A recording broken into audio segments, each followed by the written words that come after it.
For tuning in. What I want to discuss today is the concept of the idea around the word junk, which really honestly doesn't make any sense because there are more people getting rich today repurposing other people's supposed junk or wastefulness than actual people creating new products. Now, you can look that up and you can even think about it. I mean, how often does everybody in our neighborhood, in our society, have a garage sale or go on some type of app and sell things that they don't want anymore, they don't need anymore? Supposedly is junk, right, is another man's treasure, and we've always heard that adage and that phrase.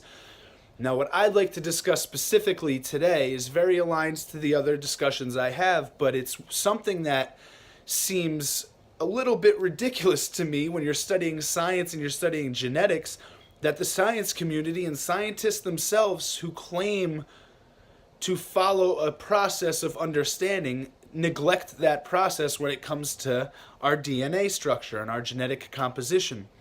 They actually refer to this aspect of our DNA that they don't understand yet fully as junk DNA, which makes absolutely no sense. We know, based on what I just said, that junk can always be repurposed or conceptualized as something that could be a treasure for somebody else. Now, that said, what treasures are we hiding within our genetic code that the science community has told us is junk and that we shouldn't explore and use? Well, all of it. We only use a certain amount of chromosomes, or we only see them firing and lighting up, or as they say, expressing themselves through our being, through our physical representations, through our mental abilities, through our emotional capacities. Are there beings on this planet that don't have any junk DNA? Are there beings, humans, abilities of consciousness to integrate into these genetic codes and unlock them or open them up or convert them from junk to productivity or actuality, we should say? The answer is yes. It's a rhetorical question, but you should have answered yes within yourself, because you'll realize there is no junk. Everything has a purpose on this planet. We just need to learn its purpose and utilize its purpose properly. So junk DNA is not junk at all. It just has not been yet purposed. Now it's on you as the individual to purpose that DNA. How do you do so? I don't know. How do you get your finger to move? You ask it to move.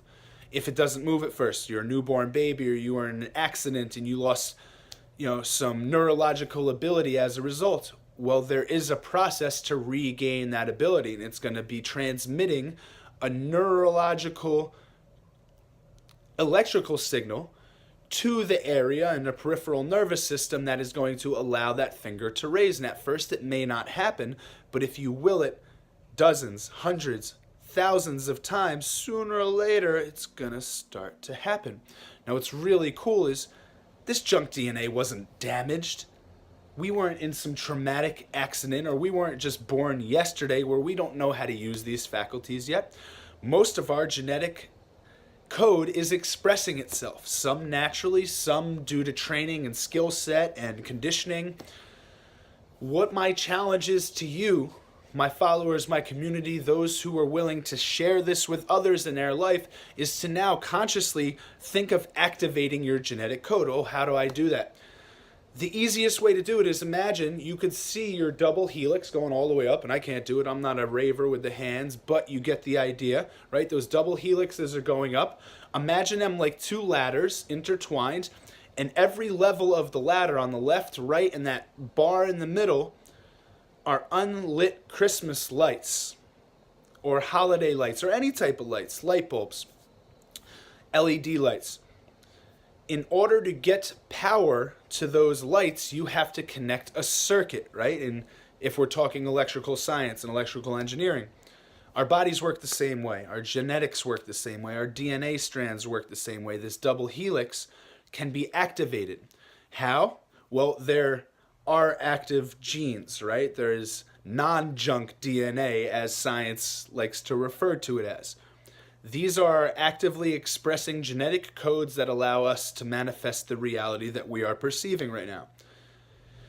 Each time we perceive a different form of reality or a different consciousness or a different experience and conditioning system, more of these codes or more of these unexpressed genes start expressing themselves, and they start connecting to other genes, because our system is a synchronistic system in which our eyes communicate with our ears so that sight and hearing can give us an understanding of the environment around us, as do all the other senses and abilities that we have. They all interconnect. The challenge here is to discuss with our consciousness and our cells and this whole symbiotic system how they can take a junk bit of code and turn that into a practically used bit of code. And I say bit because it's very much like a computer system, right? You could have the fanciest computer in the world, and you could only, for the first few years of using it, use a typing program and an internet search program, not knowing that there's a paint program on there, not knowing that there's a biofeedback program on there, not knowing that there's an ability to heat your home up with that computer if you activate it and integrate it properly into the technology of your home. The body works the same way. The mind, the spirit, the emotional system, the heart, all of these energy systems can amplify their abilities if we unlock these bits of junk DNA. How to do so? Well, here's the easiest way. Science has proven that our DNA is directly affected by the syntax of the words that we speak or the thoughts that we think, because there's an actual physical vibration that's created when we think thoughts, and a stronger physical vibration is created when we say words, when we are eloquent with our words, and we know how to put words together in sentences and explain concepts to people. That allows us to actually physically advance in life. Think about that. The better the speaker, the more likely that person's going to be a famous actor, an entrepreneur, a CEO, a medical expert, a writer, a musician, anything like this. These are people that have learned to master their ability to express themselves through their words and formulating advanced concepts. Now, that all comes from genetic code. It's a mirror effect, which is really cool. The more advanced you get in speaking to the world or speaking to yourself, the more of that junk DNA activates itself for you in reality. Therefore, or in turn, I should say, allowing you to be more conscientious of what you're saying, also allowing you to be more creative in what you're saying, which opens up and broadens the horizons of reality for all of us. Not just the individual that's practicing this, but everybody that's around them benefits from this, and their junk DNA starts to activate intuitively or instinctively because it's an adaptation for survival. Oh wow, that being is on this level. How do I get there? Just asking that question and finding the answer within yourself will take a dormant bit of DNA and activate it. Enlighten it, we should say. So this discussion on junk is actually a discussion on potential. What is known in the science community as junk DNA is potential DNA, genetic code that has not yet been activated. By speaking to your cells or speaking to your genes and visualizing that double helix I explained earlier, all unlit lights, several of those lights are lit. We have to connect the network of the lit lights to the unlit lights, and they will understand, just like your friend will understand when you explain them a new concept or explain to them a new concept. They coagulate it and understand it from then on. And if they don't, you continue to try to explain. And now that's pattern and repetition and skill set building.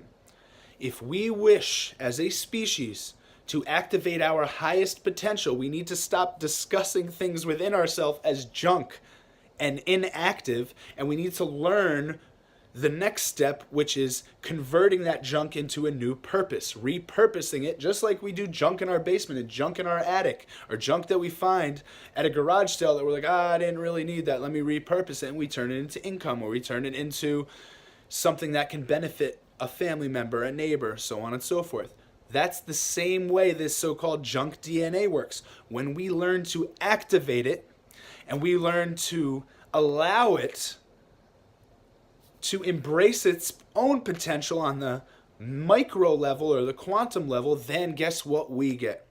We get a reflection. We then get to express ourselves in our full potential, and we don't feel like junk anymore. You ever hear people say that? How do you feel? Oh, I feel like junk.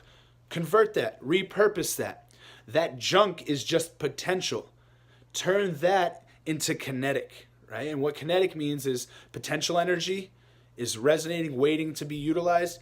Kinetic energy is utilized energy. So we go from potential to kinetic, junk to active. Express yourself. In the great words of Charles Wright, look him up, good singer, had a very popular song that's been repurposed many times.